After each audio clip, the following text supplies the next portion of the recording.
Hi viewers, কবুতর আড্ডা করার পক্ষ থেকে সকলকে স্বাগত জানাই আজকের এই ভিডিওটি দেখার জন্য।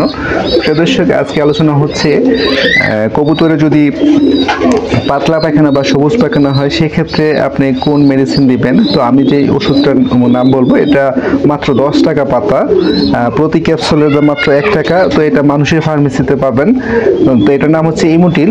তো এটা খাওয়ার নিয়মটা হচ্ছে, আপনার কবুতর যদি পাতলা পায়খানা বা সবুজ পায়খানা হয় সেক্ষেত্রে আপনি একটা ক্যাপসুল 10 মিলি পানির সাথে মিশাবেন। তো মিশানোর ফলে এই ওষুধটা আপনি একটা ড্রপার দিয়ে কবুতরকে খাওয়াই দিবেন। অনেক সময় আপনি পানির পটে দিয়ে রেখে কিন্তু খায় না, তো না খাইলে কিন্তু ভালো হবে না। সেক্ষেত্রে আপনার কবুতরকে 10 মিলি পানির সাথে মিশাবেন। মিশানোর ফলে আপনার কবুতরকে ড্রপার দিয়ে খাওয়া দিবেন, যাতে সরাসরি খায় এবং তাড়াতাড়ি কাজ করে, ভালো কাজ করে। তো প্রিয় দর্শক,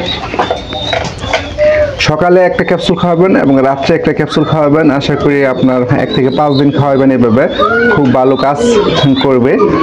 এবং এটার পাশাপাশি মানুষের যখন পাতলা পায়খানা হয়, ডাক্তাররা কিন্তু ওষুধের পাশাপাশি ইলেকট্রনিক স্যালাইন নির্দেশনা দিয়ে থাকে। সেক্ষেত্রে আপনারা এই কবুতরকে ইলেকট্রনিক স্যালাইন বা ওর স্যালাইন খাওয়াতে পারেন, সেটা খুবই কাজ করবে ওষুধের পাশাপাশি।